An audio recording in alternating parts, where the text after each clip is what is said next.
Undertaker, 21 times before at WrestleMania, has methodically taken apart his opponent.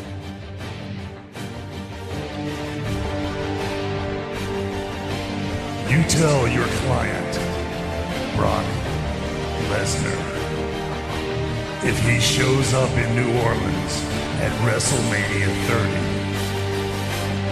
he will rest in peace. A third and five for the Undertaker. Brock Lesnar into the cover, hooks the leg. The streak is over.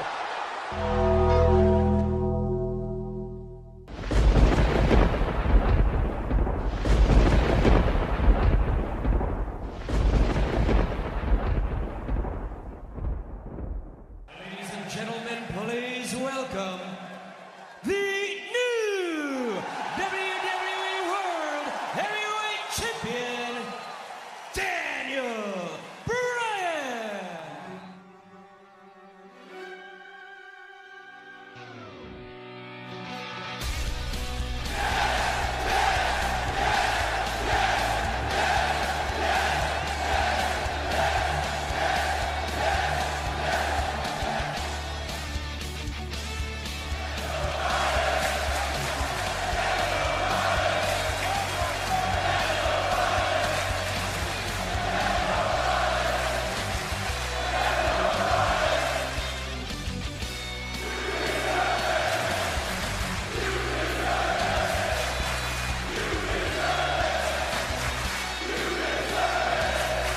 And now, the After the Bell podcast with Bill Neville and Lee Morgan. Oh boy, good God almighty, what an insane 7 days we've had as wrestling fans. Between the WWE Hall of Fame ceremony on Saturday night, WrestleMania 30 on Sunday, Raw the following night, and the very shocking, untimely death of the Ultimate Warrior, just a couple of hours after spilling his heart out to the fans on Monday Night Raw, which we will have for you at the conclusion of today's show in a short tribute montage that I created. It's been one hell of a emotional roller coaster this week for wrestling fans all around the world, especially with the Ultimate War hashtag RIP Ultimate Warrior trending #1 worldwide for about 30 hours. So that's pretty cool. But just like last week's show, folks, we have another round table of guests with us today. On the show today is, of course, myself, yours truly, Bill Neville, and alongside my normal co-host, Lee Morgan. We have Corey Ponce back for his third appearance on the After the Bell podcast. Woo woo. Woo woo is right. We have the co-founders. We had one of them on last week, Joel. We have the co-founders of CausewayStreetBlog.com. We have Joel and Josue Pavone. Joel, how you doing today?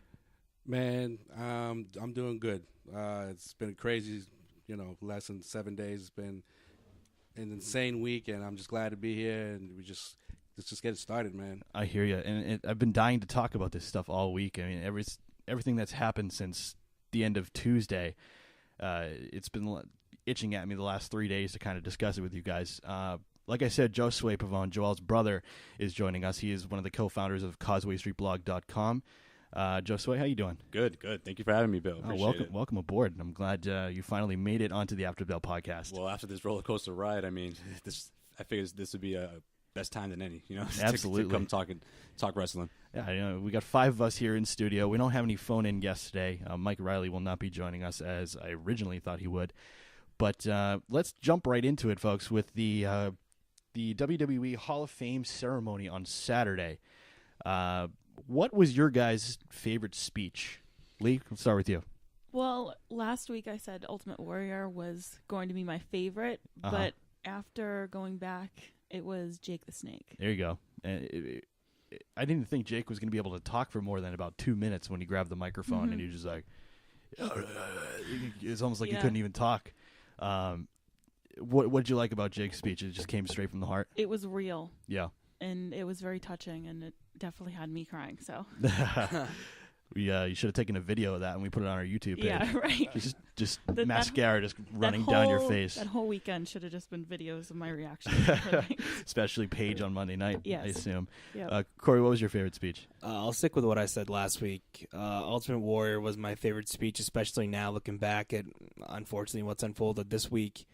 Much like Jake's, it was touching for me, too, how he, kind of shouted out his family and thanked the WWE Universe. Easy to say knowing that he died, but it almost seemed like he knew that his time was coming to an end, and he just wanted to make amends and kind of build back the bridges that he burned back in the 90s. So I was most interested in Warrior's speech. It's so eerie how that turned out, and just you guys will hear it at the end of the podcast. Please don't fast forward through. Just listen to the entire thing. But you guys will hear it at the end of the podcast, what if you haven't heard already, what Ultimate Warrior said on Monday, and it was kind of freaky. It was almost like death kind of gave him a pass to have his moment in the sun Saturday, Sunday, and Monday, and then it was like, yeah, you had it. Time to come home. And I don't know. The reaction. I saw it at 12:30 at night, I think, and I texted Lee right away, and I was like, Twitter's blowing up. Ultimate Warrior died. And I had no idea because my phone was still in my room. Yeah. And then I got it. I was like, what? I had just watched the Daniel Bryan documentary that was just put on the WWE Network, and I was going on to the ATB Wrestling Twitter account, and I was going to say how amazing the documentary was, and all of a sudden I saw literally every person in my timeline said Ultimate Warrior died. And you didn't think it was real because you just saw him 20 hours prior spilling his heart out to the WWE Universe on Raw. No, it's crazy. I mean, you texted me, and I was just in shock. I couldn't believe it, and I had to, confirm it. I mean, even though I know you're a good, reliable source in that Damn right. on news like that, but I was just like, no, that's just, it sounds like he was just on Raw. Yeah. I immediately thought the worst, unfortunately, but not that death is good in any way, but I don't know. I guess the kind of weekend that he had, maybe it's just his heart just gave out. My first immediate thought, and it's sad, was that he committed suicide. Me too. That's what I was thinking. My thought. Yeah. That's what I was thinking. He made amends. He made peace with everyone he needed to make peace with. He had his moment in the sun, and then what else do you need? But it's like his last hurrah, I guess. Right, and now that the details are coming out, and according to TMZ, that they're saying that he had a catastrophic medical event, but witnesses are saying that he clutched his chest. So you kind of have to assume at this point it was probably a heart attack pending a coroner's examination. Yeah, it wouldn't surprise me. I actually watched WrestleMania 6, the main event, back today, and he was all kinds of steroided out, and he was just flying off the ropes, and he was just crazy. So yeah, but don't you know every wrestler is on steroids? Yeah, even those that fall from the rafters in a malfunction are on steroids. Because Owen Hart died of steroids, according to Nancy Grace. I think the guy that rigged his harness was on steroids, so maybe that's what she's getting into. Probably.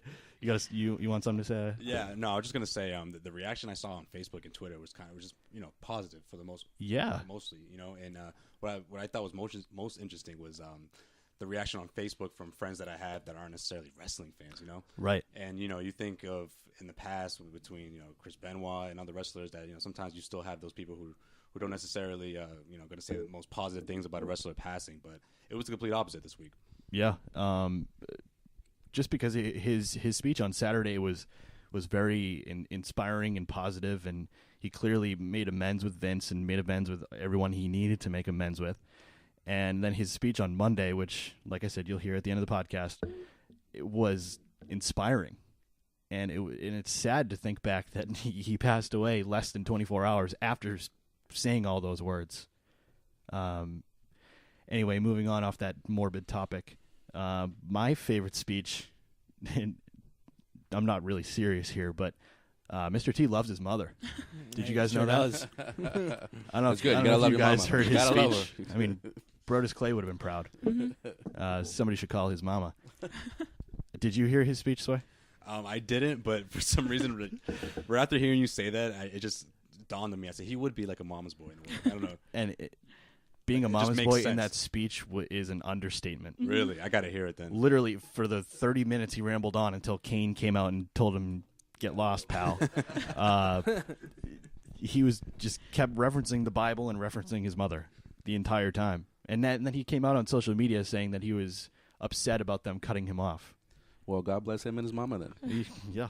Well, So Kane's the director of operations for WrestleMania speeches as well. That goes into reality. I tweeted. It's corporate Kane. I tweeted right after that. Right after that happened, that the Oscars and the Golden Globes should hire Kane to have a pyro go off and drag off like the winner of the best animated short or something. That would be 10 times better than the music coming on. Right? You know? Yeah. Cut off people's speeches. Exactly. Joel, what was your favorite speech? Ironically enough, I like Kane's. I like the Paul Bearer and his sons coming out, and it was touching. I like the whole. He brought a good comedic side to it too when he was telling the backstory between him and Taker. It was heartfelt. I guess is the best way to describe it. And at first, I thought it absolutely positively, no questions asked, should have been Undertaker breaking character and giving the speech. No, definitely. But the way WWE did it was perfect. Yeah. Yeah, it was. Having Kane do that, and then with Taker having a huge match coming up, not breaking character. Yeah. And Kane give the speech, and then Paul Bearer's son, who look exactly like him, came up and did the, oh, yes! They did really look exactly like yeah. And then started walking off the stage, and then, ding, Taker comes out with the urn, points up at the Titantron with a picture of William Moody up there, and it was fitting. Well done, WWE. Let's see here. So what was? Did you watch the Hall of Fame ceremony? I did. Well, I saw the Ultimate Warriors. Okay. Because of his passing, and yeah. So I'm gonna go with that one. Okay. Honestly, but no, that's totally fine. That's a lot of people will agree with you. Right. All right. So moving on from the Hall of Fame ceremony, aside from the fact that Lita rambled on for about 45 minutes, telling a story she's told on multiple podcasts before, including Jim Ross's, Jericho's, Colt Cabana's, but let's see here. On to the WrestleMania card. Moving on from Saturday night into Sunday. Opening the match, opening the pay-per-view, we're not going to talk about the tag match because it was pretty pointless. But Triple H and Daniel Bryan, as expected, opened up WrestleMania, and it did not go down as the kiss of death, like I said. No. But it was still incredibly I was thinking epic. I was like, oh my God, it's going to happen. Wasn't like Steph whispering something to him at the beginning? And then he kicked his hand and rolled him up. I thought it was going to end right there. But it obviously didn't. But the match went a lot longer than I expected. And I liked the angle of bringing back Scott Armstrong, the referee, although I think they waited way too long in between the last time Armstrong appeared, and screwed over Daniel Bryan until they brought him back at WrestleMania, because I think a lot of people kind of forgot about that. Yeah, I did. I was like, yeah. And there's the crooked referee. I was like, is he? I just thought he was a David regular Earl referee. Yeah. But you think that was all part of the plan, or was it because you think the crowd was just dead after obviously the match before at the end of the night? Well, Taker? It was the air out of that place was. Well, we're talking about Triple H and Daniel Bryan at the beginning of the show. Yeah, I know, but like just to bring the referee back at the end though, at the last match. Yeah. I didn't like the whole stretcher thing at the end of the World Heavyweight Championship match. Yeah, it was so obvious he was getting off that as soon as they brought it up. Just pulling a Mick Foley. He was halfway up the ramp. He's like, no. I got a broken neck, but I'm going to the ring. Yeah, that wasn't going to happen. But I did like the finish of Triple H and Daniel Bryan, where he kind of just caught him by surprise with the running knee. Crowd went bonkers, and I don't think it really could have ended in a better way. I agree. I think Daniel Bryan was supposed to win the match. I think we all predicted that last week on the podcast. Mm-hmm. The running knee, the crowd was into it. First match of WrestleMania, perfect. Moving on to the Andre the Giant Memorial Battle Royal, which was an incredible waste of space, except for the very, very end when Cesaro had his big moment. How incredibly impressive was him body slamming Big Show over the top rope out of the ring. That was crazy. That was awesome. That dude is so freakishly strong, and he just doesn't look it. No, he just doesn't look like he's done a steroid in his life. No. He just looks like he just does a lot of push-ups. But all wrestlers do steroids, right? Yeah. That's right. Week, all right? of them. Okay. Exactly. Aside from that moment from from Cesaro, body slamming Big Show out of the ring, and I can't really remember any other major moments besides Kofi Kingston's crazy stunt. That was my favorite part. Took the words right out of my mouth.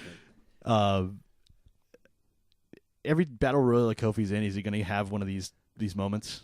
I was ragging on it last week, but that was cool. It was That's by far the best one. Too. Though. Oh yeah, that must have killed. Yeah, he jumped over the turnbuckles, landed on the steps, and then fell right on his back and his head, but kept his feet up on the stairs. Immediately pointed at his feet before he even landed. Let's see. Yeah, like I said, there wasn't too much else to discuss from the Andre the Giant Memorial Battle Royal, unless you have something. Well, did anyone even have Cesaro? No one picked Cesaro. I think most people were thinking Big Show, right? He wasn't supposed to be in the He match. wasn't supposed to be in it. Okay, that's right. what I thought. Okay, because he was one of the three unnamed participants, even though we all thought it would be like a legend or RVD or just somebody who didn't have a match on the card already. Right. I was thinking that those three would be announced. You know, it would be like a surprise and RVD or someone like that. Right? I thought it was kind of funny that Big Show and Sheamus were the only two that had televised entrances. Yeah, that was kind of weird. I think most had one of them as the favorites to win, right? Probably. I would imagine. I mean, I was kind of looking forward to hearing "woo woo woo." Oh, radio. He's gonna get released, isn't he? In the next couple weeks. In the post WrestleMania spring cleaning. That's the ATV poll question. That's the first name that came to my head. Yeah, yeah, absolutely. And I got some weird answers from that, and I don't know what people are thinking. Saying, let me see if I can find it. ATV poll. Sorry, guys. Let's talk about something else while I look for that. John Cena, Bray Wyatt. Lee, what was your thoughts? Way Bryant. Why did John Cena win this match? Why? Can anybody I tell don't me why know, he won to be this honest match? with you. Well, I predicted that he would last week on the round table. I think it adds to the rivalry if they choose to continue, keep messing with John Cena's head.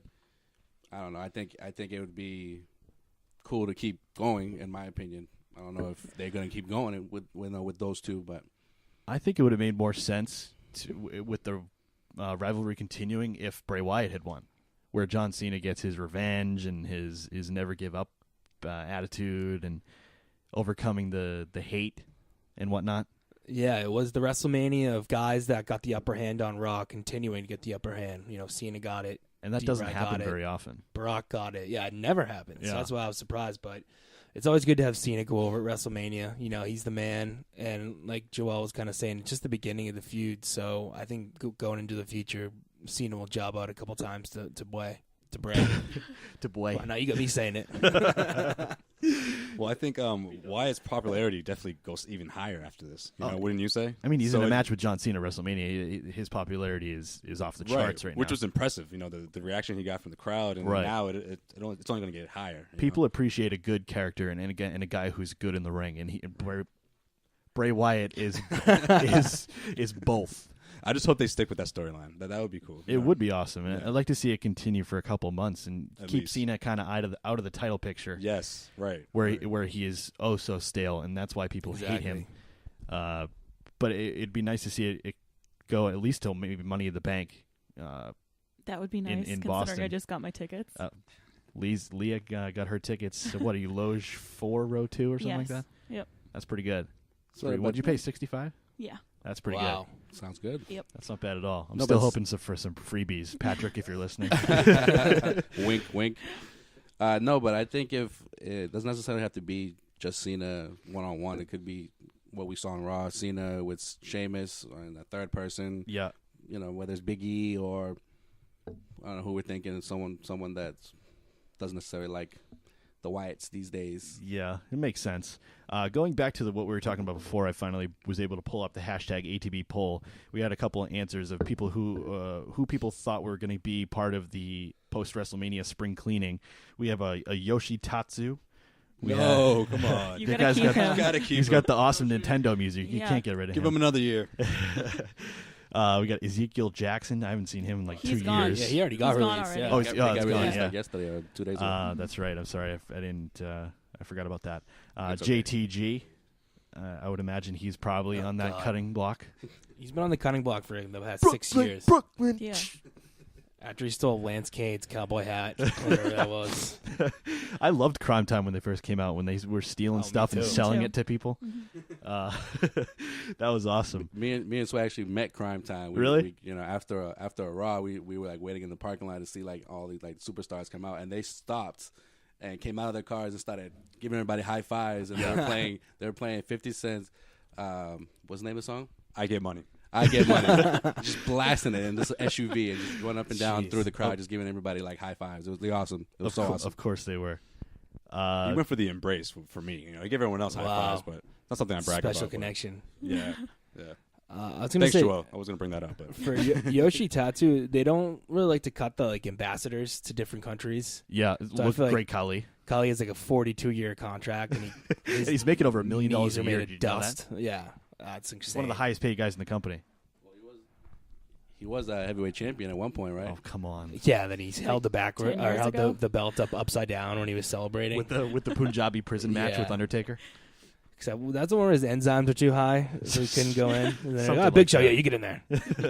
He Something sucks. like that. Oh man, he can't even. He walks like he's got a dozen apples in his ass. Yeah. It's painful for me to watch him walk. Yeah. He has a match on NXT next week. What? Yeah. Who's he gonna kill this time? He literally killed someone with a back body drop. Now, I think so. I can't remember who it was though. I do remember seeing that. Who's he fighting on NXT? CJ Parker, the hippie guy. The Baywatch Babe. Oh yeah. Clean environment for I all. can't believe they gave him the name CJ Parker. And that was Pamela Anderson's character on Baywatch. Nice. I'm gonna start watching now. The first thing that I thought of when I saw that this guy CJ Parker was Baywatch. It's like, I can't believe they gave him this name and they're going to make him run with it. Back to the ATB poll, we got a couple more over here. One guy says Darren Young or Titus O'Neil. I can't see either one No. of them going. Let's see, I'm not even going to give you a shout out because that's just a stupid answer. gay ambassador Darren Young. Yeah, they have to stay for different Yeah. reasons. Amen. And it's a hate crime if he gets fired. Yeah. Could sue the company. That's not good. Exactly. Then they'd be like, "Well, we have a bunch of half-naked guys running around with each other, so we're pro-gay." Kurt Hawkins. I didn't know he was still on the roster. So He he is I should didn't a- realize he was on the roster No. either. He opened up his own Create a Pro gym. Did he? Yeah, so maybe he'll get cut. He hasn't done anything since him and Ryder were a tag team with Edge. Well, remember when Those him were and the good Tyler Rex were supposed to be a tag Yeah. team, and then he just quit. He quit. He was just like, yeah, I'm not feeling this. Yeah, I'm not feeling this bye. gimmick. I remember at Royal Rumble 2011 when it was at the Garden in Boston, and Tyler Rex came out, and I looked around. Not one person made a peep. It was the quietest entrance I've ever seen in the Royal Rumble. Even the guys from the core with that awful gimmick got louder pops than Tyler Rex. But excuse me, and that was also the Royal Rumble where Hornswoggle gave the AA to Tyson Kidd. Classic. Classic. When Cena and Hornswoggle were tag team and guys that's are right. coming in, like 5 or 6 guys that came into the ring in a row. That was cute. Poor TJ. Poor TJ is right. All right. Anyway, off the ATB poll question because most of the answers are pretty repetitive as I'm looking here. But moving on the WrestleMania card, and I would say this is probably, and I saw Corey say this earlier, that it was probably the most shocking thing I've ever seen in wrestling. And Joel, Josue, and I were sitting together down here in the ATB studio watching WrestleMania 30, and I wasn't with Corey or Lee that night, but I'm sure they had the exact same reaction. But when Chad Patton hit that 3 with Brock Lesnar pinning The Undertaker, I didn't know what to think. I was convinced the ref had messed that up. Yeah, Big time. I was too, and it was, like I said, it was probably the biggest shocker I've ever seen in wrestling. And I didn't witness the Montreal Screwjob live. I wasn't really watching wrestling then. I kind of got into it just after that, but I've heard people compare that to that. But I was convinced Undertaker's streak was never going to end. Me neither. I think I think when we were talking about this match last week, we were convinced that one day Undertaker was going to retire, lose a match at another pay-per-view or another, whether it was a Raw or SmackDown, but that he was going to retire with the streak intact. And I'm still speechless when looking back at that match overall, because I don't think it was a great match. If this is his last match, it wasn't a great match. No, and part of me, because of that, hopes it's not his last match. But whoever he takes on in the future, now the pressure of the streak is off, and it could kind of be, whether it be Sting or whether it be, which I don't want to see. I don't want to see two 50-year-old guys going at it in the ring. A lot of people want to see Taker Sting, but that was a dream matchup from 1998.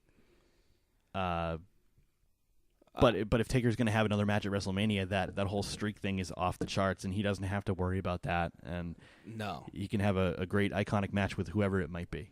I think he should win the next year and then go out on his back 2 years from this past WrestleMania. Hey, like Paul Heyman said, this isn't a prediction, this is a spoiler. Mm-hmm. And like Joel was referring to, we kind of all just glossed over that match last week. We're like, yeah, he's going to win. Yeah. This is stupid. I think everybody did, really. Yeah. Especially with the crappy build that he had. Right. And I actually missed a lot of the match. It's just the pizza guy, I couldn't find my apartment, so I had to go outside and I was looking for him. Pizza guy. That's pretty costly. Yeah. Thanks a lot, pizza guy. Seriously, I jobbed to the pizza guy that night. But then I came back in and I didn't know which F5 it was, so he hit it. I didn't know if it was the first or the second. Then all of a sudden it was like 1, 2, 3, and I was just like, what? I could not believe it. There was an article that came out a couple days ago on WrestlingRumors.net. It was an interview with referee Chad Patton, who was the official in the Undertaker-Brock Lesnar match. And I'm going to read a little bit of the article here. It says, the report claims that Patton was informed that The Undertaker would be going over in the match, which is why so many people noticed Chad Patton hesitate on his last count at the finish. Patton says he hit the mat once, then twice, then did not know what to do. It says, even though Patton was told Undertaker would be the victor of the match, every WWE referee is told to abide by an even greater rule, that is the pre-planned finish. If the guy that is supposed to win doesn't kick out of a pin, you must continue the count and award the victory to the other superstar. The slight hesitation from Patton was a result of him not wanting to be the guy that screws up and gives The Undertaker his first loss unwillingly. But once he waited long enough to give Taker a chance to kick out, and he did not, he made the third count. Many reports claim that Undertaker picked Lesnar himself to be the man that would end the streak. However, a new report claims that McMahon wanted it to end at WrestleMania 30 and had to convince Undertaker to go along with it. So, who knows that there was a referee code? Yeah, that's what I was saying to you yesterday. Like, there's some greater code than what Vince McMahon says, which is kind of... I mean, isn't that what the earpiece is for? Yeah. Hey, do 1, a 3 count 2, here. Stop right now, stop! Damn it! Well, isn't Brock Lesnar known for, like, taking it too far, you know, in terms of, like, what you're supposed to do and how many times you're supposed to do the F5, or was it that the 2 back-to-back body slams? I feel like that wasn't necessarily planned. I think that killed Taker. Right. When he had Lesnar, that was when he had brutal. Brock Lesnar in the Hell's Gate, and then he picked him up and dropped him in the power bomb. I think that's where Taker had his severe concussion, and he was clearly loopy the rest of the way. Yeah, he looked terrible. I was telling before the podcast, I watched the match back this morning, and he looked just completely out of it. And Michelle McCool knew in the stands, too. You can see it in her eyes. Wife always knows. I love looking at Michelle McCool. No, I think with that match, I was talking about it last week during the round table. I wanted it to be a good match. You know, even though the build-up I didn't think it was great. If this was the plan that Brock was supposed to break the streak, it should have been a better build-up. They should have made me believe, oh, maybe Brock does have a chance to actually break the streak, like the 2 back-to-back HBK matches or the 2 Triple H matches. There was a chance in some part and some, most of their promo that, wow, maybe this is the end. This is actually going to happen. There was no point during their build-up to WrestleMania that I was like, you know what, maybe Brock does have a chance in this to end it. I mean, especially since he never lost to Brock ever. Right, and Taker had the upper hand throughout the entire build-up except for the previous Monday. Right. But like I said, Joel and Josue saw me here, and I saw the 3 count. I was like, no, kidding me. After the second F5, it was close, and all 3 of us were like, oh man, that might have been it. I was like, I told Sway, I was like, if he loses, we got to go. Like, Bill's not going to be happy. Well, when I didn't hear the bell ring, the first thing I'm screaming is... Well, the bell rang right away, but the music didn't come on for about 45 seconds. Yeah. When the music didn't come on, I'm thinking that, Vince is going to come out, or someone else going to say, oh, the match continues for whatever technicality, or... Yeah, something.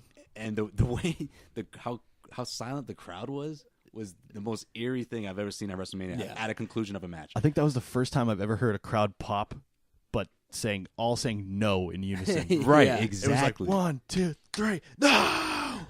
Everybody's reactions were the same. It was just like, oh. I mean, there's that gif of the kid like, whoa.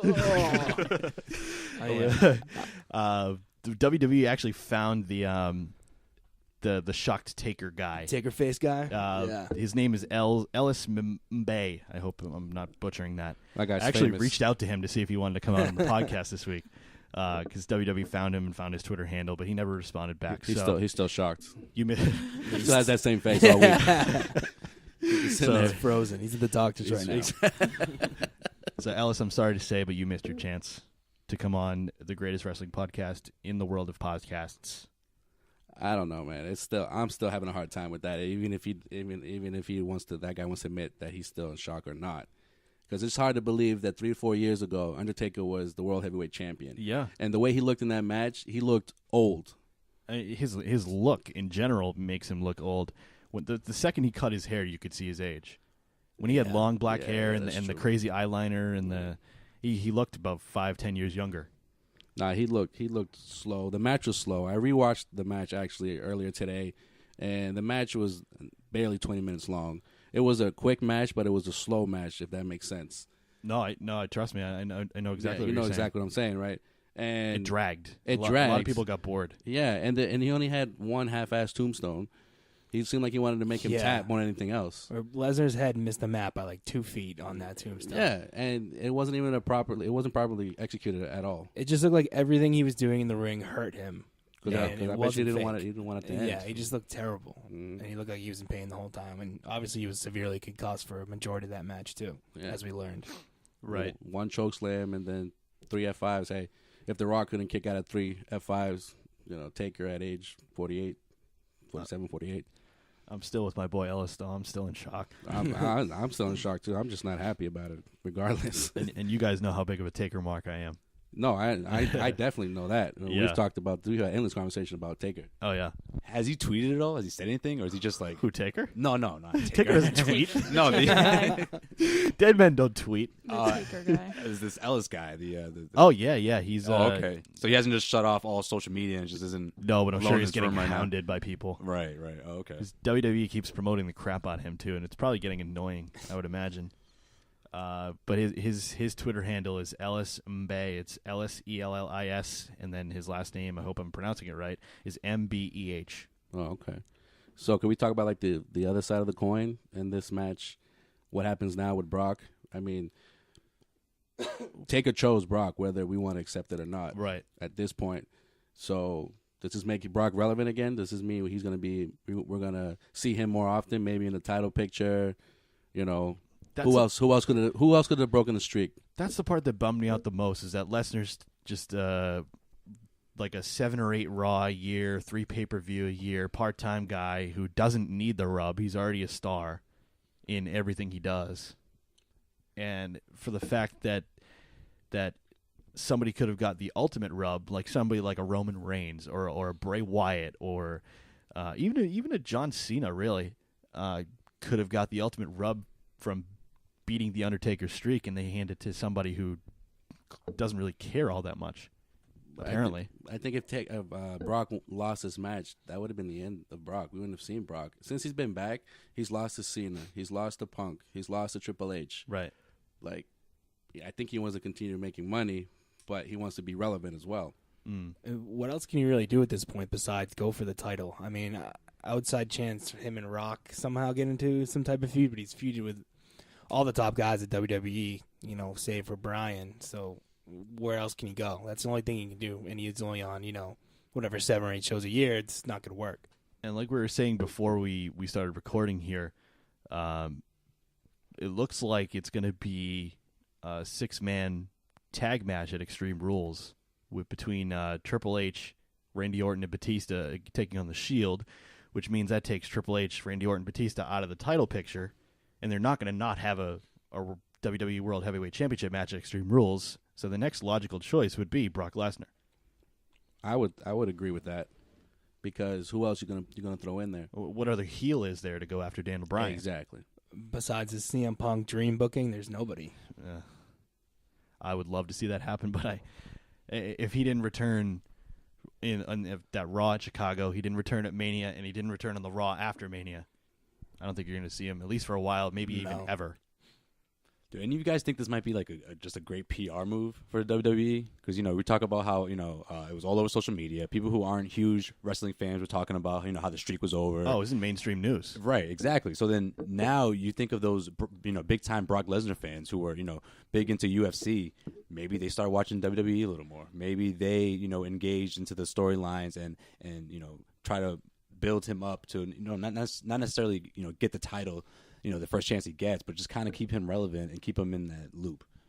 Yeah, I feel like this is the most popular WWE's been in, I don't even know. Right. Over a decade, 12 years. It's everybody's talking about it, even casual people that aren't usually fans. And look at the roster they have now. It's awesome. It's stacked. I think this is probably the best time to kind of push Brock kind of into that, area of, one of the top-notch wrestlers. For people to hopefully it's not just a part-timer, though, like you said. Yeah, for people to jump aboard the Brock Lesnar bandwagon, he's got to show up more. He can't be on less than 10 Raws a year. Yeah, no, he probably has agreed to do that now, going forward. I would hope, if they're going to give him the rub from Taker. I just wish it was a better match. I mean, looking back at the last 10 WrestleManias, and I've watched live Taker's last 13 matches. Mm-hmm. This was one of the worst. Oh, in my opinion. I mean, obviously it was Compared because to of a medical condition, but it was definitely one of the worst. It's not even a question. He just looked really slow, and I felt really bad rewatching the match. When I watched it originally, I was like, okay, usually he starts off a little slow, and it's gonna pick up. He had one last ride, one half-ass tombstone, and that was it. That last ride was half-assed, too. Watch it back. It was like a last... It was like a quarter last ride. I don't know. He barely placed him on the mat. Yeah, no. His last 2 WrestleMania matches were incredible, compared to the this CM Punk match was arguably the was. main event of WrestleMania 29. Oh, absolutely. I think that was the best match of the night. I think it was better than Rock and Cena. The 4 of us were here. You weren't there, right? At Mania 29? No. Yeah, the 4 of us were there, and just from crowd reaction alone, Undertaker Punk was... I mean, Cena Rock 2, twice in a lifetime. Nobody really wanted to see it. Yeah. But obviously, we knew that Rock was going away, and Cena was most likely going to win the title. Everybody kind of knew that.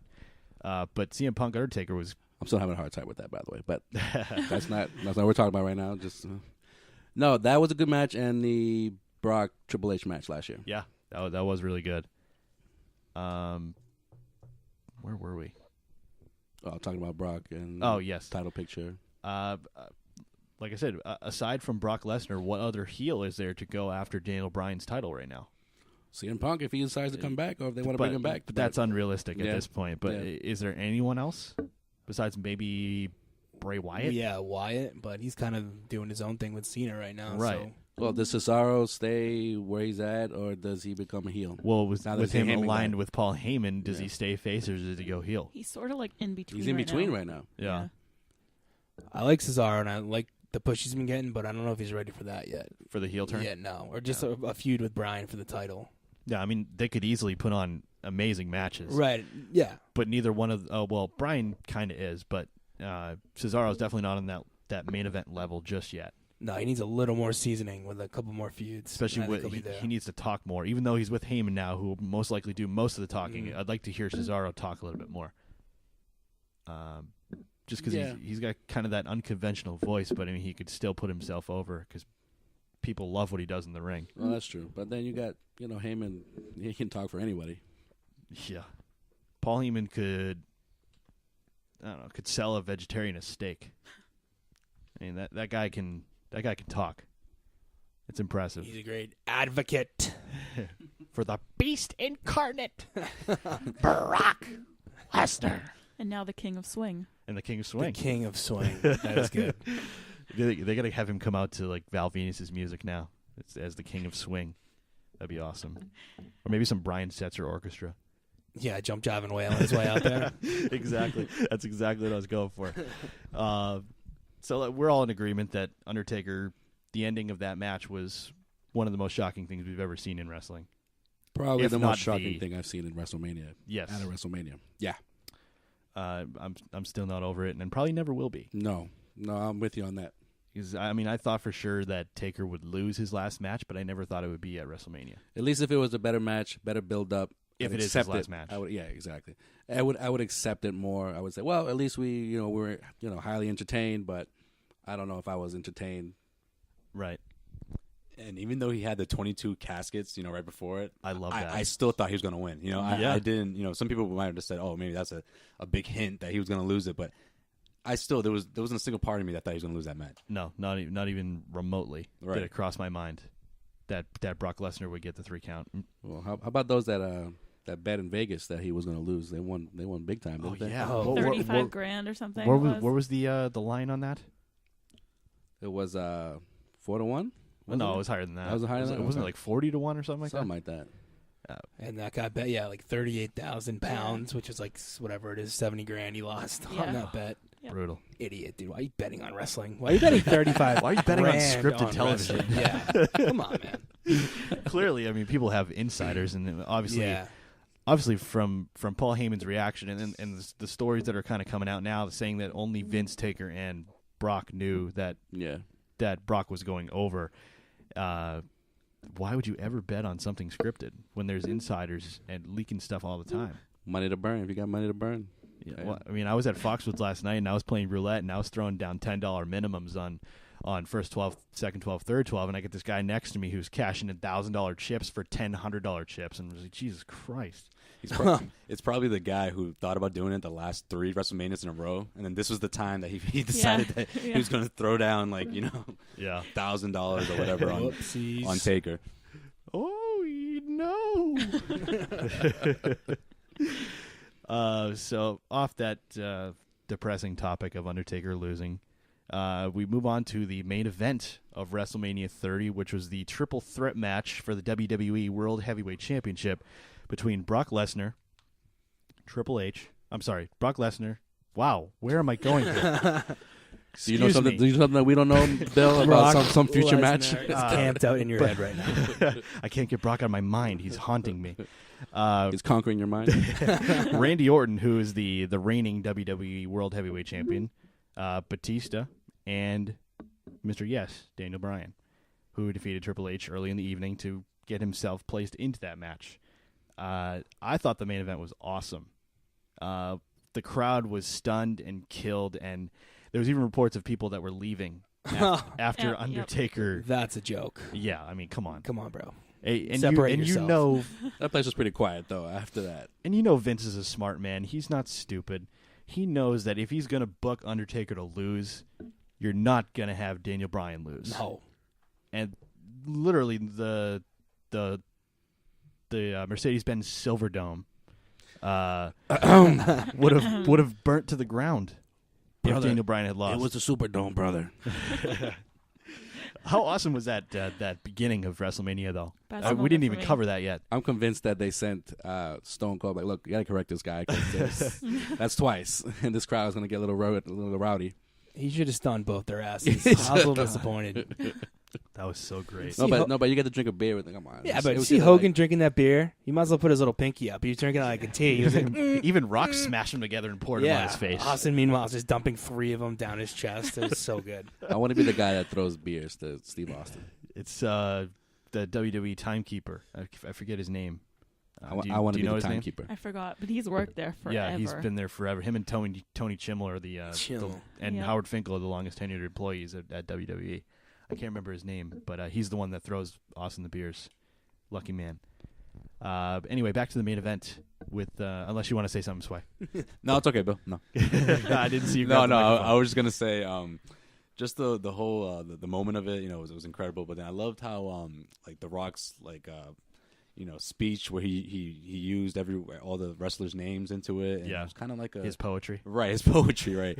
It was kind of like a like a new generation send off in a way, Yeah. Now after we saw what happened with Taker and seeing those three guys in the ring together, it was kind of like almost passing the torch to the new generation of wrestlers. It was a great moment. And putting emotions aside with Taker losing and whatnot, I think that was easily top 5, maybe even top 3 WrestleManias of all time. Yeah, I loved it. It was great, top to bottom, really was. Yeah, I mean, aside from the Battle Royal, which is kind of pointless, and the 14 Diva Vicky Guerrero Invitational. Yeah. No, I just love the fact that people were talking about how a great job Hulk did in hosting, but we didn't really see him for the rest of the night. We saw him once at the beginning and once at the end. Yeah, that was it. Right after the Divas match, and then in the thing with Rock and Austin at the beginning of the show. And he didn't show himself too much, which I think was good. Yeah. Because too much Hogan on the mic is when you start getting the right gay guy quotes. So. But I figured we'd see him at least 3 or 4 times. 'Cause remember when The Rock hosted? Yeah. I think he got at least 3 appearances before he came out when he interfered in the main event. event. When he interfered, yeah, right. When Miz was knocked out cold. Yeah. Oh yeah, he doesn't remember even winning that match, does he? That's crazy. I can't believe that. Just not to take us too far off the topic, but just from watching WrestleMania 6, anybody notice that after the 1, 2, as soon as the 3 count is done, the losing wrestler just kicks out immediately? Yes. What is that? I have noticed Why that. were they doing that? In the main event, Warrior hits the Warrior Splash, 1, 2, and basically on 3, Hogan's kicking out and stands up. What is that? I don't know. I've always, maybe he thought it was a 4 count match. I don't know. Maybe he's just so shocked he lost. So it was on steroids. He thought it was on the second. It was on the Yeah. second count instead of the third one. Yeah, because people on steroids do crazy things, according to Nancy Grace. Yeah. All the wrestlers. All the wrestlers. Just had to get that off my chest. I understand. We understand. I think we might have to play the audio from Nancy Grace for all you guys who haven't heard it yet. It's pretty irritating. She had DDP on her awful show on HLN. He's one of the nicest guys too. He is. He's a saint. And man, was she just being so arrogant and rude to him. It was pretty irritating to listen to. Well, he thought it was just going to be a tribute just to him, and it just ended up being like a bash. Right, and she brought some random doctor on to talk about the effects of steroids, and he's like, "Well, they took it 20 years ago. They're not still taking steroids." Yeah. Rumors are swirling. Oh yeah, no, they're not, idiot. Yeah, she started the rumors that are swirling. She's such an idiot. I can't stand her at all. But anyway, back to the main event of WrestleMania.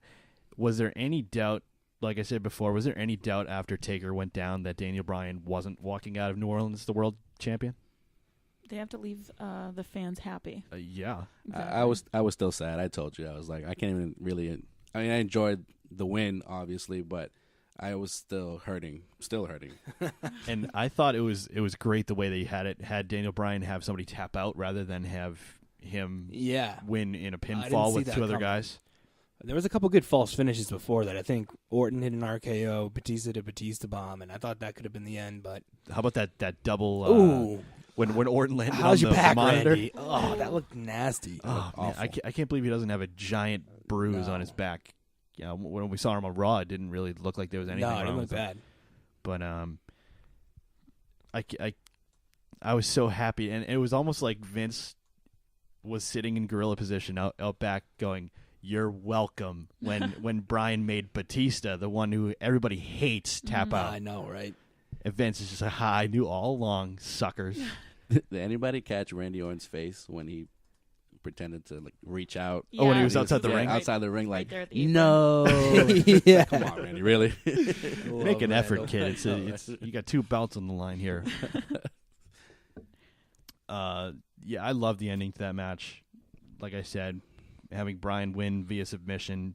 There was a lot of moments in that match that were what's the word I'm looking for? Kind of showing homage to the triple threat at WrestleMania 20 between Triple H, Shawn Michaels, and the man who will go unnamed.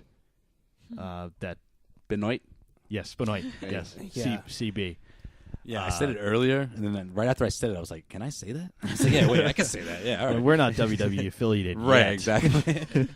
I was like, "I'm not getting Bill in trouble here." Am I? Maybe eventually we'll be on a podcast on podcast one, being introduced by Howard Finkel, like my future ex-wife Renee Young.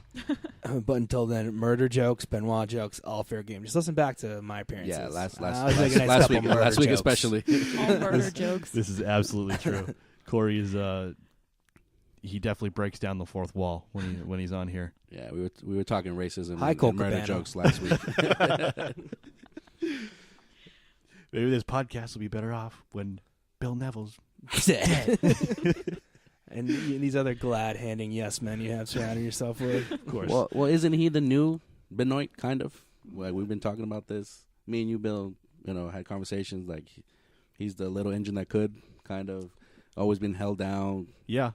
Except I don't see Daniel Bryan going off. I know. Oh, God. I know. He's more charismatic, too, than... I'm talking about in the ring. I'm not talking about outside the ring. Brian appealed to the people way more than Chris Benoit ever did. Chris Benoit, even when he was a huge face and people were happy that he won the world title, he never really had that appealing, fan-friendly character. No.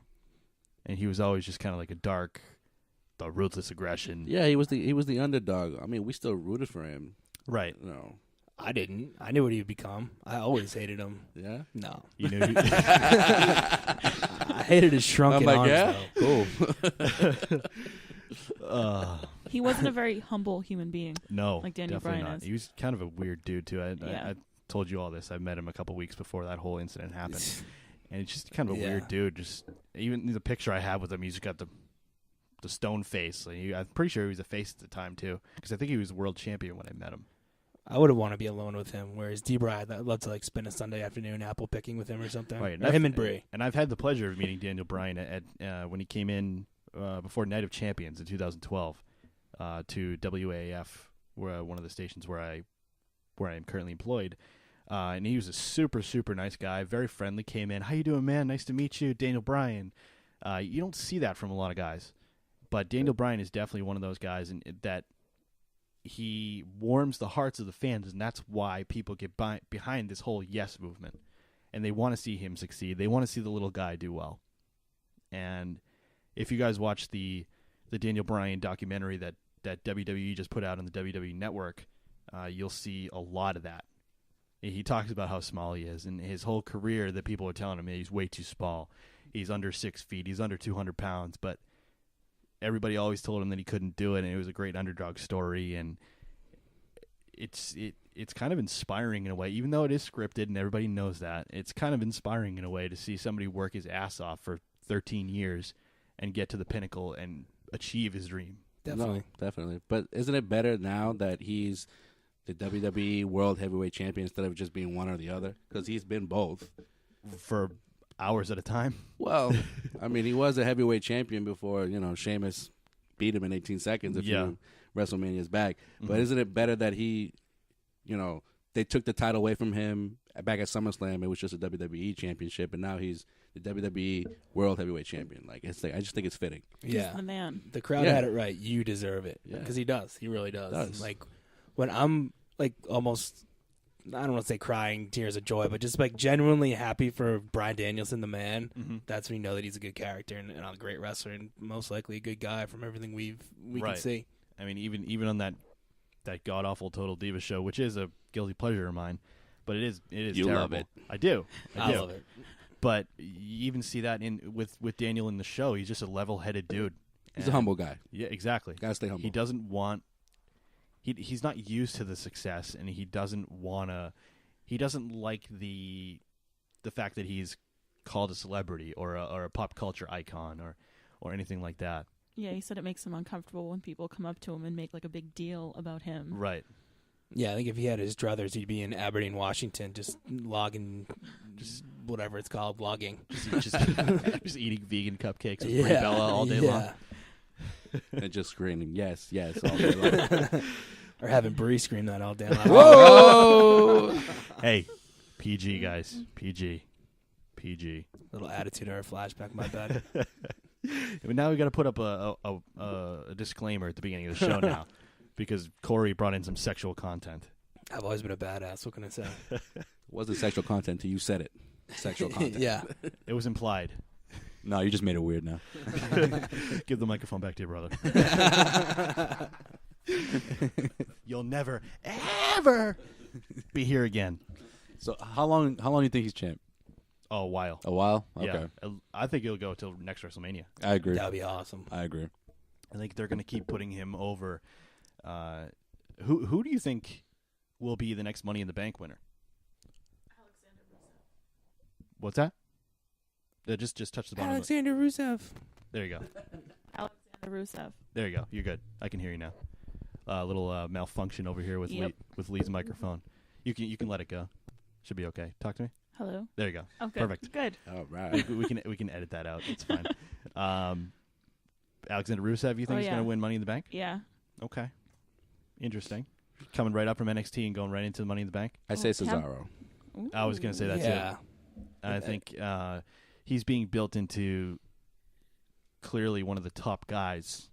And I think Cesaro in a ladder match would be a whole hell of a lot of fun. Yeah, it's either Cesaro or any member of the Shield, I think, are the only ones right now that I think have a realistic shot of doing it. Is there going to be 2 this year again, you think?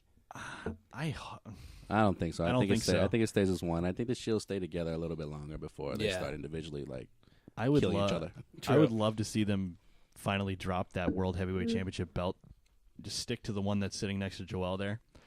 And just call it the WWE Championship or call it the WWE World Championship. Drop the heavyweight thing and just use one belt. Because I say call it the Undisputed like it did, 12 years ago or so. Even that's just a little too long, though. I like the Undisputed title. I liked it too, actually. Did you? I did. And that's it. It's my take. So you know how I feel about, both titles. I love the World Heavyweight title. One day when I'm... It is a beautiful belt, but I mean, Rock just debuted that 2 years ago, and they're not going to get rid of it. Yeah. It's not going to happen. No, it's true. That's why I don't think, either title's going to go away anytime soon. You hated this belt, didn't you? Hey. I just said I like the World Heavyweight title belt. When I make my millions, I will buy one, and I will just walk around with it on my shoulder. Okay, it wasn't Joel then. Was it you, Bill? I thought it was one of you when the Rock debuted this belt. I thought one of you hated it. No, I didn't like it, but I like the other title, the World Heavyweight title. Yeah. I don't like the WWE title. Sway, what's your opinion on that belt? I love it. It doesn't matter what you think. What a setup. Damn, I walked right into that. I was like, all right, I just told you I loved it.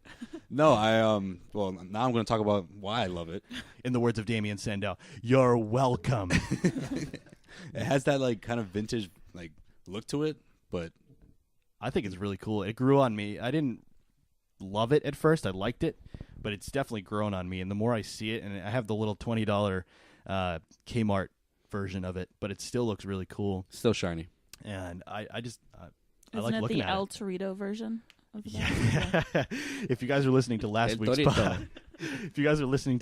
podcast, we were saying if the Los Matadors had won the tag team championship match at WrestleMania, that they should have given one of the smaller Kmart versions of the tag team championships to El Torito. That would have been awesome. I agree. I think it's definitely grown on me. The WWE championship. Yeah, definitely. It's like before I thought it was like a big ring. Yeah, it's exactly what it looked like when it first came out. Yeah. Now that you say that, yeah.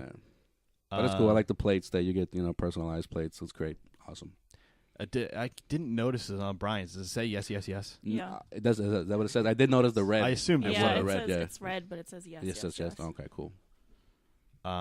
So that's our discussion of WrestleMania 30. I hope everybody enjoyed the show as much as I did. Like I said, I think it's top 5, maybe even top 3 WrestleManias of all time. And aside from a couple of throwaway matches, I thought every match was really, really good. It was a very enjoyable pay-per-view to watch. And I actually went back and watched about half of it again the next day, which is the beauty of the WWE Network, is that aside from Elimination Chamber, because that was on pay-per-view before the network debuted, and they didn't put on the network for 30 days.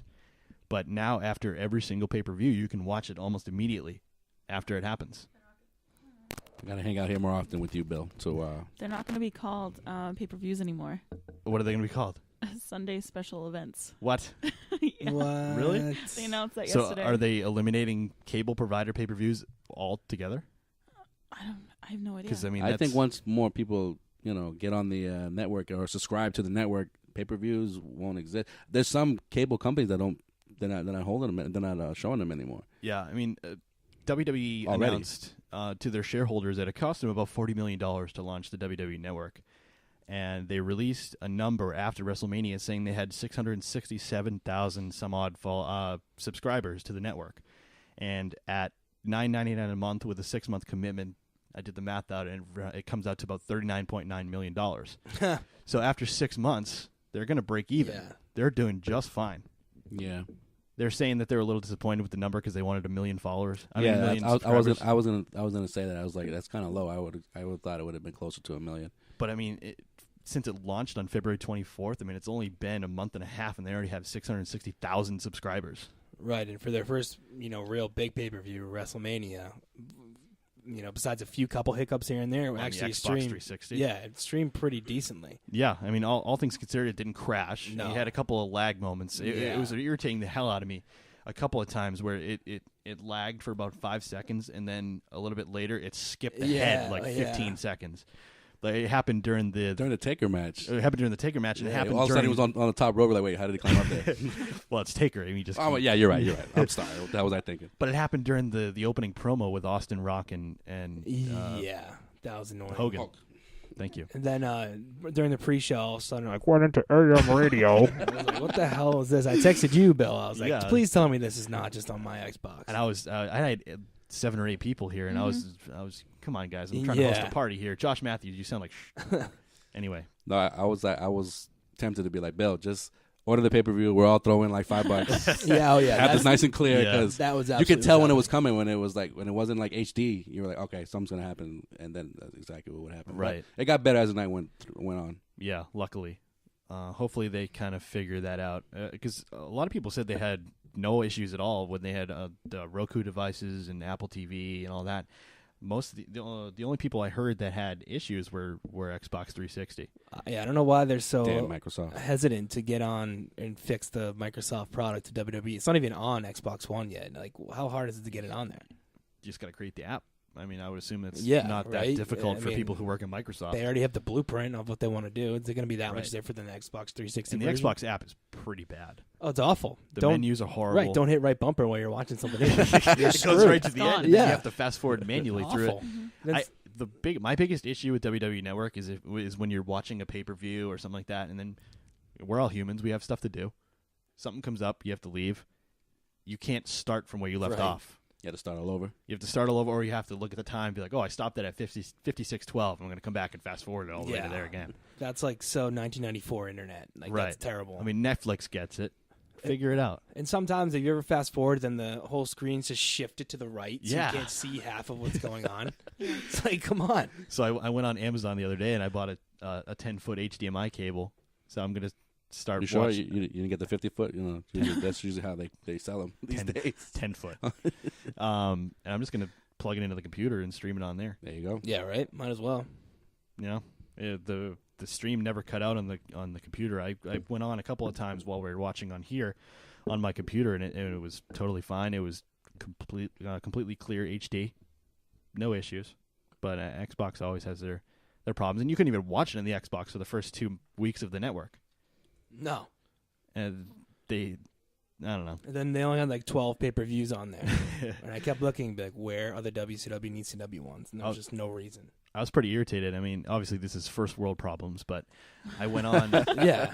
I went on to watch the Daniel Bryan documentary. It wasn't even on the app, but I went on to the iPad and watched it on there because it was there right in front and center. It was like, okay. I hope our Somalian fans that are like, hoping they can drink a drip of water today aren't listening.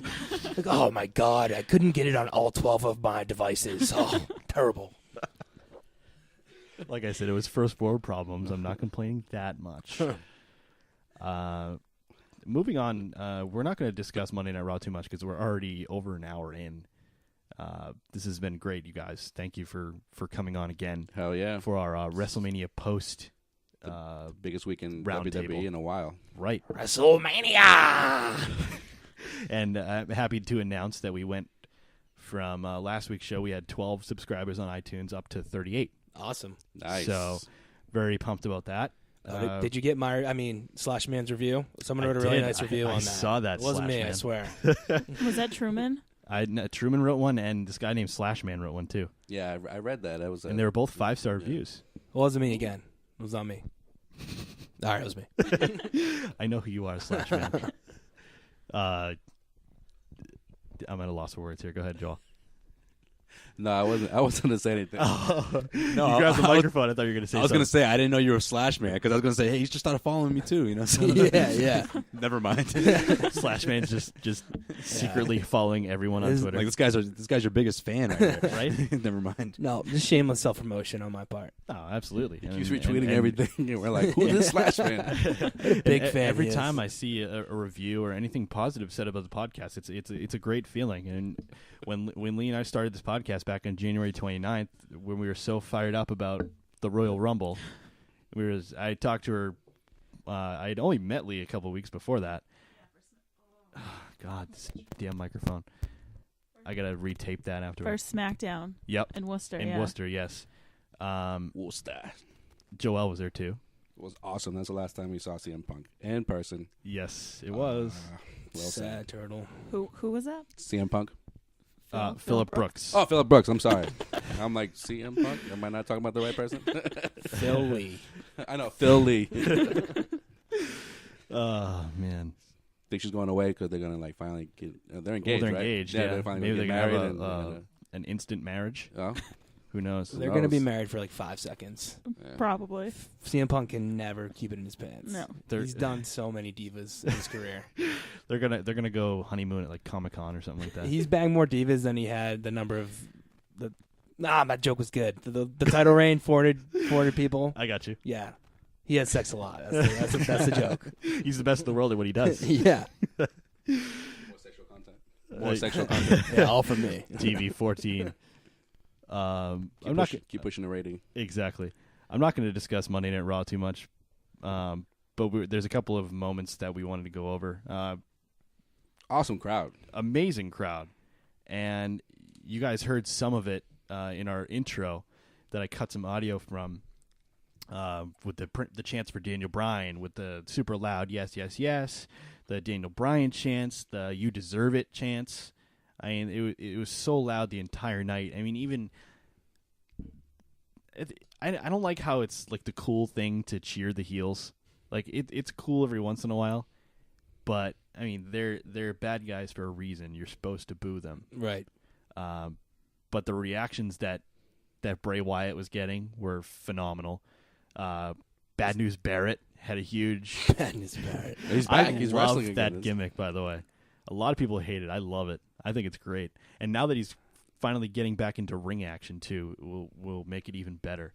And the rising tower in front of the Titantron with the BNB hashtag on it, I think the whole thing is fantastic.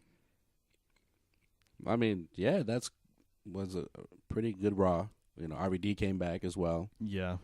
I think that's like it's the hangover. It's the hangover crowd, like they call it, the WrestleMania hangover crowd. That's right. I think if they had, somebody dressed up in a new like WrestleMania like mascot, it would have been crazy. Everyone's just cheering. It was just going nuts. They just want to make noise. Yeah.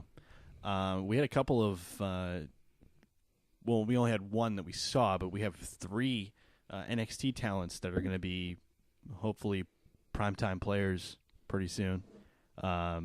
We have Adam Rose, the Exotic Express, which I don't get the gimmicks at all. He reminds me of Russell Brand a lot. Yes, that's a good call. Bo Dallas, who we've seen before, about 2 years ago, when he had his 15 minutes of fame, when he was in the Royal Rumble and he pinned Wade Barrett, and I forget what else he did, but it was just real quick and he was gone. Did anyone watch NXT last night? No. All right. Well, he. I do watch NXT. Sorry, I no, it's the way Bill said it. I'm Yeah, not laughing at what you said. He's like, no. He tried to do a bow movement like in the ring and have everybody come in, and everybody turned around in the stands. Yeah. Have their backs towards them. That's pretty funny. Yeah. Yeah. Who else? And Paige. Paige debuted with a little run-in with AJ when she, out of nowhere, ends up winning the Divas Championship, and now she's the NXT Women's Champion and the WWE Divas Champion. So Paige is obviously getting that as big of a push as a woman can get in WWE. Can we say rub with females, or it's just kind of awkward? Sexual content. Oh, I'm sorry.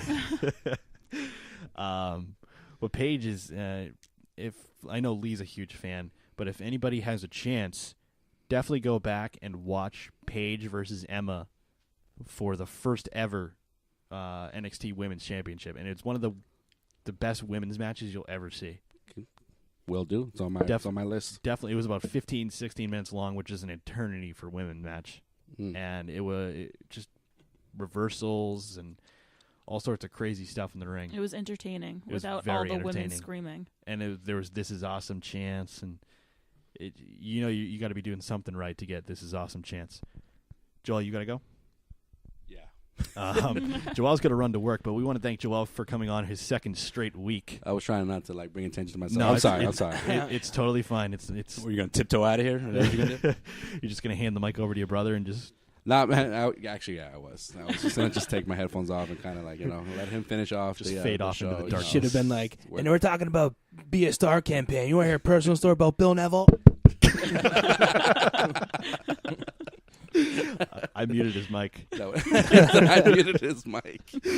But for all you guys who listened last week, and you guys heard Joel for the first time, and Joel's back again this week, and hopefully many, many more times in the future on the After the Bell podcast. But thank you for coming on again. No, I appreciate the invite. WWE right now is at an all-time high, and I just hope it continues going in the right direction. So we got great stuff to talk about. Absolutely, and once again, you guys can follow if there's any NBA fans listening to the After the Bell podcast right now. You can go to Joel and Josue's website. It's causewaystreetblog.com. You can find them on Facebook. You can find them on Twitter at Causeway Street, on Instagram at Causeway Street. Josue, I think, is going to stick around with us until we're done. But yeah, I'm handing the reins over to him, so he can continue. Joel and Josue have been sharing a mic the entire time, but now he's going to hand it off to the best in the world, his baby brother. No, man. Hey, thanks again, and hopefully we'll be doing this real soon. I sure hope so. Thanks again. See you, Joel. All right. Now that he's gone. God, I hate him so much. Hey, get out. See you later, man. Let's see. Back to Monday Night Raw. We went over Daniel Bryan is super over. Triple H declared that he was going to have a rematch for the WWE World Heavyweight Championship, and that just turned into an absolute fiasco at the end. Lee is showing everybody something here. I'm trying to figure out what it is here. No. Woo-woo. There was a big report coming out that Stone Cold didn't get merchandise sales after really? he left. So for the 8 months he was gone? Yeah. Interesting. So that was a little big news. He's still getting paid. I mean, he's still under contract, so I don't know. I guess you have to, if especially if they're still selling his merchandise. Yeah, there was a new shirt at WrestleMania for him. So. Was it really? Yeah. A new shirt? New shirt? A new shirt. Really? I'm gonna have to post it on Twitter, but what does it look like? it was really lame. Oh, really? Yeah, it was like an old kind of. What was the worst CM Punk shirt you've seen? I think the yellow GTS shirt was the worst. Well, personally, he came out and said that he wanted it to be like obnoxious. Oh, really? Yeah. Like Charlie Brown with that. Yeah. Exactly. I think the best one he had was at Money in the Bank in Chicago when it had the red flag with the hand, the lightning bolt, and the black trims on the sleeves. I think that was hands down the best shirt he had. It said best in the world, and it said 7/17/2011. Right. That was awesome. They started selling that T-shirt after that and took the date off. Yeah, I wish they kept it. I thought that was awesome. It was kind of generic. Anyway, back to Monday Night Raw. Hulk Hogan presents Cesaro with the Under the Giant Memorial Battle Royal trophy. Pretty sure it was a replica. Yeah, I'm sure it's not the real Can you one. believe that it got broken? Oh my god. Shocker. How Jack Swagger is so strong that he broke a trophy. I think he had weed strength when he broke that. Cesaro announces that he's now a Paul Heyman guy. That was shocking. Can we... I mean, obviously the old school wrestling fans will bring up Bobby the Brain Heenan and guys like that, but Can we say that Paul Heyman is the greatest wrestling manager of all time? I can say that. Just look, his facial expressions alone make him a top 3, and I think he's the best off the cuff speaker I've ever seen. Yeah, and his promos are magnificent. Right. His gesticulations, his delivery, Brock. Like who even thinks of saying it like that? Right, He's a salesman. Exactly. Pretty much what he is. And he looks like a sleazeball too. Right, Which helps him too. He just fits it. With perfect. With that greasy Yeah. hair with the little baby ponytail in the back. It's Although not he cut there it off, anymore, right? yeah. But yeah, I'd go out on a limb. It's really not on a limb, but I'd go out on a limb and say that Paul Heyman is the best wrestling manager of all time. And managed some of the greats. And putting Cesaro with him is going to do wonders for him, because none of us have really heard Cesaro speak too much, aside from his little U.S. title reign a couple years ago. Even then, it wasn't anything great. But solo in 5 languages, right? Exactly. But with Cesaro aligning with Paul Heyman, does this mean that Brock Lesnar is taking time off? I would think so. Or is he immediately, like we said earlier, jolted into the WWE World Heavyweight Championship picture? I think Brock Lesnar is going to take some time off. Which, that's the part that bummed me most about Undertaker losing to Lesnar, is because I had a feeling that something like that was going to happen. I mean, if you want to give Brock Lesnar that rub, have him on Raw from immediately after that for the next couple of months, every single episode, just telling people, or Paul Heyman telling people that he's the guy that beat the streak, and he can beat anybody, and whatever match you put him in, it's going to be a must-see match. I don't know. I'm kind of annoyed that he might be taking time off. Yeah, for him, I think he has no love for the business. It's all about the dollars. That's all he's ever been about. So he's going to be gone. I don't think he cares. Yeah, I'm definitely not a fan. And just quickly back to Heyman, just to show you how bad Curtis Axel is. He got the rub from Paul Heyman and has done absolutely nothing with it. Yeah. And Ryback was a Paul Heyman guy at one point. Remember their proposal kind of thing? That was so stupid. Concussion back.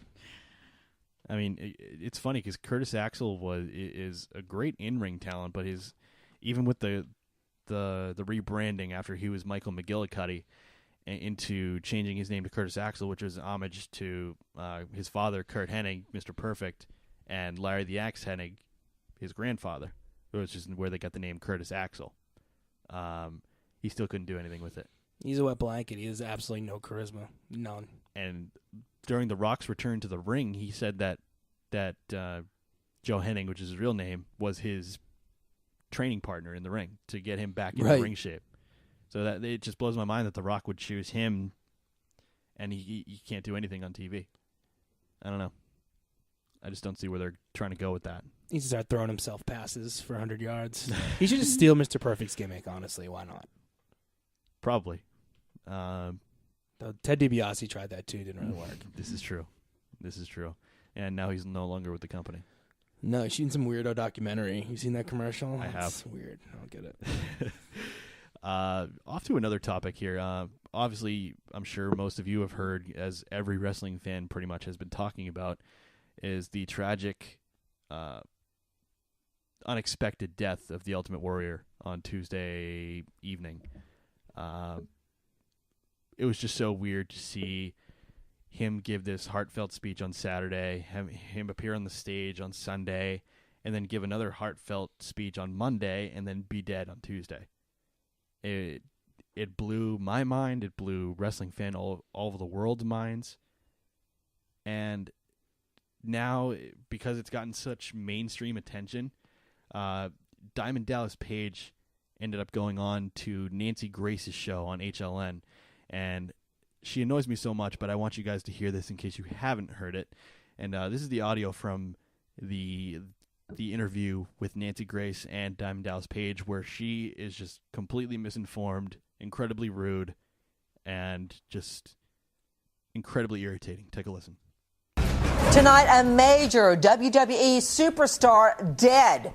Accusation of illegal steroids and drugs. What killed the WWE superstar? A shocker for wrestling fans. Legendary wrestling star has been found dead.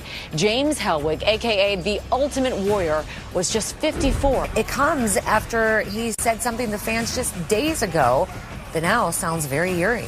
Every man's heart one day beats its final beat. His lungs breathe their final breath. That is video of the Ultimate Warrior from WWE, and joining me right here on the set, former pro wrestler Diamond Dallas Page. Thank you for being with us. Thanks for having me on, Nancy. Now, I don't quite recognize you with all your clothes on, but I'm trying to get past that. Well, you might miss missing the long blonde hair I had back in the day, too. So You know, so many wrestlers dead. Now, accusations of steroids and illegal drugs swirling. Take a look at wrestlers who died young. To Dr. John Hong, internal medicine physician, Cape Regional Medical Center, the effect of drugs and steroids after using them from years and years sticks with you, right, doctor? Absolutely. Anabolic steroids are probably used by 1% of Americans, and it's really bad on the cardiovascular system, meaning your heart, your arteries. It ruins your cholesterol, raises your blood pressure. It can cause a lot of heart enlargement that can lead actually to an arrhythmia causing sudden death. Alexis Tereszchuk, senior reporter, RadarOnline.com. What happened? As he and his wife were in Phoenix, they were actually just walking to the car in front of their hotel, and he collapsed on the ground. What the authorities are saying is this was a catastrophic medical event that happened to him. He was rushed to the hospital, and he was pronounced dead when he was there. When you say a catastrophic medical event, I don't know what you mean by that. What do you mean, Alexis? Those are the exact words the authorities used. Yeah, that's what I believe it is. That's what people are saying. It sounds like a heart attack. What the causes of the heart attack have not been determined yet. There are going to be toxicology reports. There's going to be an autopsy done. Because he is only 54. He was only 54, very young. But he even admitted in the past that he had done steroids, so these could have had a long-term effect on him. And he just signed up to be an ambassador for WWE to come back again. It was a huge comeback for him. So this is really just a horrible tragedy. That's video of Ultimate Warrior from WWE. Here on the set with me, Diamond Dallas Page, former pro wrestler. Question, when you first heard that he was dead, what did you think? I just saw him. I just saw him at the Hall of Fame, and he looked great, but you don't always know what's going on the inside. His energy was as high as I've ever. He was a very intense cat. He lived life. I mean, if you're going online, look at his workouts. He still worked out like he was 20 years old. I mean, he would hit really, really hard. That was the whole Ultimate Warrior you spot. think that he was in great shape, so why would he be found dead? Yeah, but, sometimes, I don't know. The last thing I am is a doctor, Nancy. Now, I know nobody's ever accused you of being a medical doctor, but what I'm saying is tonight claims of drug use and steroids swirling. He's admitted that he used steroids. Yeah, back in the day, we all used them back in the day. But whoa. No, we didn't all. I've never used a steroid. I would know a steroid if it bit me in the neck. But I mean, we did it all. I mean, certain guys wanted a certain edge. And I tell you, I tried it back when I was a kid, too. And it's something that, once that's in your body, I guess, you're going to have some, what's it called, ramifications from that, without question. But Jim Hellwig, he was and he actually changed his name to Warrior. He was a passionate individual towards working out big time, and that's, if you look at him today, he's nowhere near as big as he was back then. Maybe he was like 230 or something. Everybody with me, Diamond Dallas Page, former pro wrestler. Also with me, David Dennis Jr. at the Hall of Fame ceremony, creative director at Smoking Section. David, thank you for being with us. What's Ultimate Warrior known for? Ultimate Warrior, for people my age, I'm 28. I was a kid when he was wrestling. I mean, he was a real-life superhero. He'd run to the ring, he had his tassels and his paint, and he was basically captured everybody's imagination. Captured everybody's imagination. Did it ever bother anybody that he was using steroids? As a kid, we just saw him as just a really big, buff guy. I mean, there were a lot of wrestlers that looked like that. The steroid, allegations and him admitting to it came much later. And like DDP said, I mean, he hasn't been wrestling in 18 years, so I mean, it's hard to imagine what he's been doing since. Everybody, take a look. You're seeing video of Ultimate Warrior from WWE tonight. Claims of steroid use and drugs swirling as Ultimate drops dead. Very quickly, David Dennis Jr. joining me. How did he appear at the Hall of Fame? According to Diamond Dallas Page, he seemed fine. Yeah, I mean, he seemed fine to me. I was at the Hall of Fame ceremony. He delivered a passionate speech. He came out on Monday Night. On Monday Night Raw, was there. He did his old routine of shaking the ropes. He seemed totally fine and talked a lot about the future and everything like that, too. Everyone, you're seeing video of Ultimate. Ultimate Warrior drops dead. Claims of drug use and steroids now swirling wrestling fans, WWE fans, in despair tonight after this. With me, Diamond Dallas Page on the set. Question. Why do so many, let's see that scroll, please, Justin. Why do so many die at such a young age? I mean, you've got to take into account the steroids and drugs. Well, for starters, I think you got to look at where it is today. And where we are is the WWE has the way stricter policies than the NFL or the NBA or the MLB. They are not just looking for steroids and illegal drugs. They're looking for painkillers and muscle relaxers and all those. Like, there is the strictest policy more than any other league. WWE, that's their whole deal. And the reason why guys like Jake the Snake Roberts and Scott Hall and the guys who, might have been gone earlier because of their involvement with getting guys that are into rehabilitation programs. So their wellness program is off the hook. And they have stepped up. And I don't work there anymore. I'm speaking from me to another because I'm all about a wellness program to help people have a longer, healthier life and changing their lifestyles.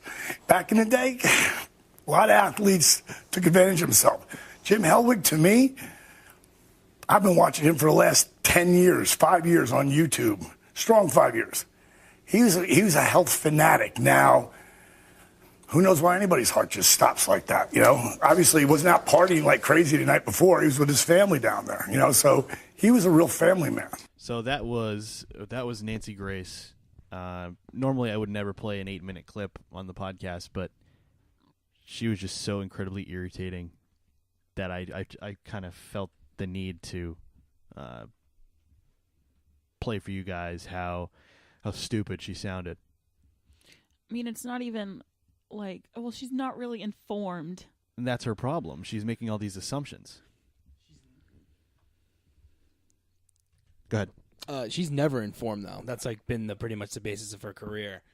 Just quickly looking at her Wikipedia, she used to be a prosecutor, and it says in a 1994 heroin trafficking case, the court declared a mistrial because Grace had exceeded the wide latitude of a closing argument by drawing comparisons to unrelated murder and rape cases.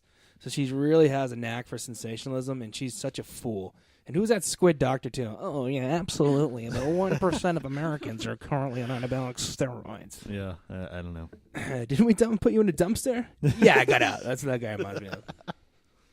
Jeez. I can't stand that woman. And a lot of people, one thing that got a lot of wrestling fans fired up is when she mentioned the scroll that was going across the TV. One of the names that was on the scroll that she was claiming that died from steroids was Owen Hart, who tragically fell from the ceiling in Kansas City. Had nothing to do with steroids. Hit his head on the ring post and died in the ring. Oh, being honestly, a 6-second Google search? How long would it take to discover that that's not true? Yeah, I mean, just Google Owen Hart, period. It'll immediately take you to Over the Edge 99, or it'll take you to the fact that he died from a fall. And just brief, simple research, Nancy, is all that wrestling fans ask for, and you just sound like such a moron when you go on your show, especially with DDP, who probably had to tape his mouth shut during that interview. Well, he sounded like he was off guard. He sounded like there was going to be more of a conversation about who Ultimate Warrior was. Right. Or maybe he thought it was going to be like a, or like you said Ultimate, earlier, like as she would call him. Oh yeah, yeah, right. You know, some kind of like tribute segment. Right. And of course, it was the complete opposite. Yeah, she goes right into accusing the fact that he probably, which he probably did, take steroids at some point in his life, and it probably led to his death somehow. But I mean, he hasn't been in the ring for 15, 20 years. I'm sure he wasn't still taking steroids. And where were those rumors swirling besides out of your stupid, ugly mouth, Nancy? They weren't. You just made that up on the spot to try to get ratings. Pure speculation, right? Honestly, she's the worst. She knows exactly what she's doing, and she does it with every single news story that comes out. It's a real shame that she has a primetime spot on television. It really is. She makes America dumber, honestly. Yeah. I mean, she's on HLN for a reason. At least she's not on... Oh, I'm surprised she's not on Fox News or something like that.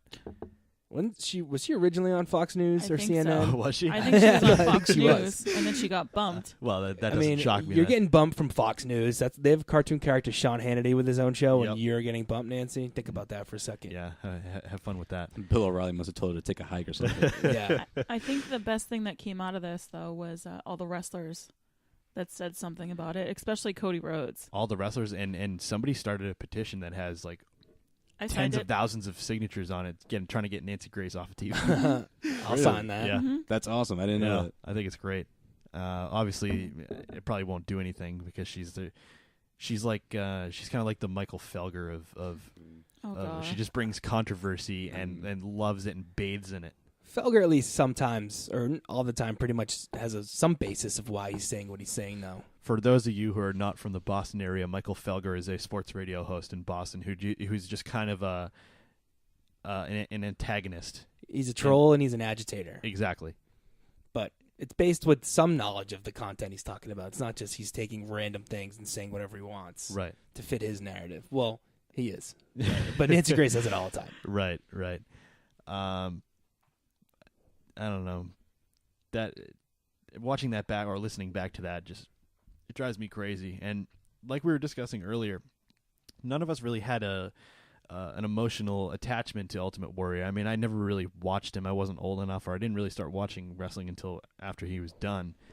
But what endeared him to wrestling fans everywhere was seeing him all over their TV screens on Saturday and Sunday and Monday.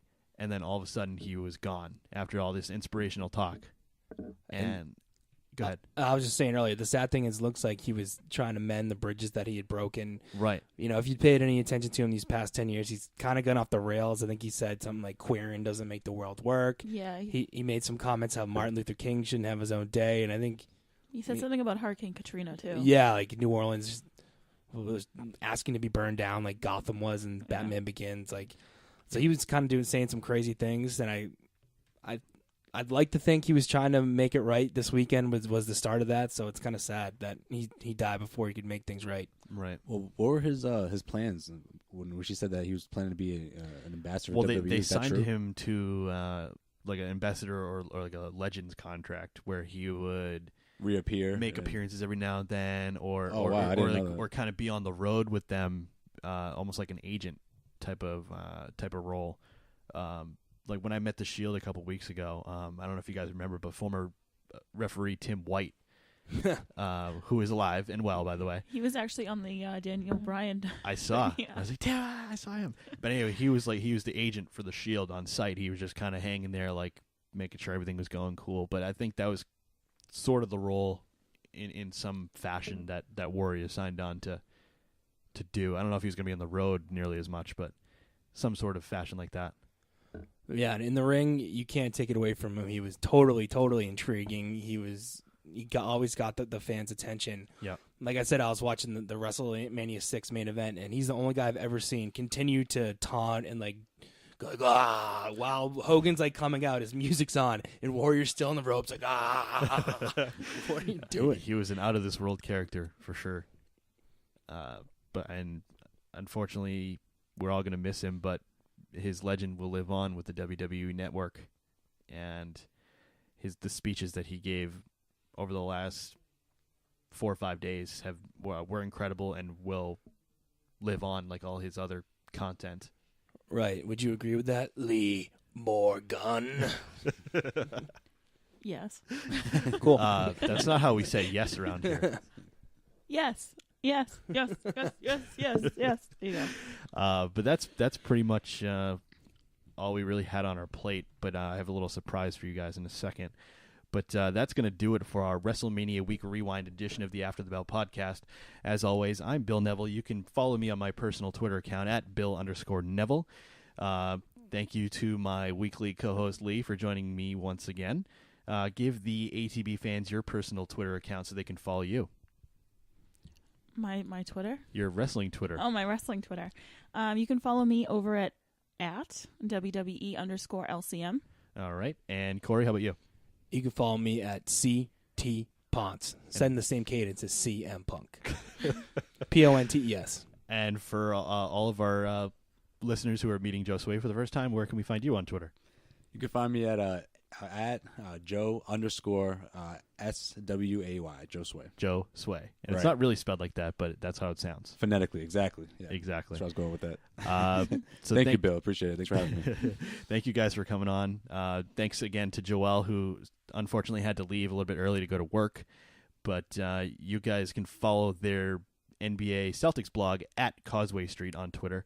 And before we let you guys go, in honor of Ultimate Warrior, and also to be a slap in the face at Nancy Grace, I created a short 3-minute montage in his memory. So once again, folks, thanks for all of you guys for listening this week, and I hope you enjoy this. Rest in peace, Ultimate Warrior.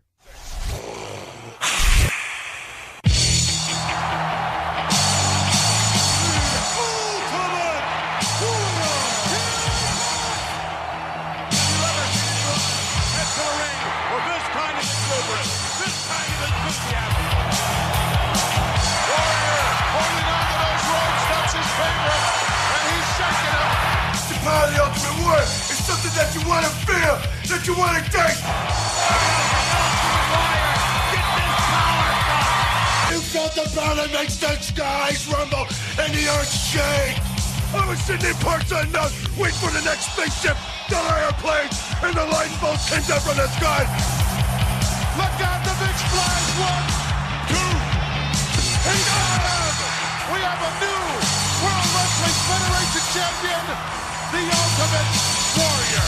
To feel the power of the warrior is to be the Lord. Is this guy impressive? The answer, yes.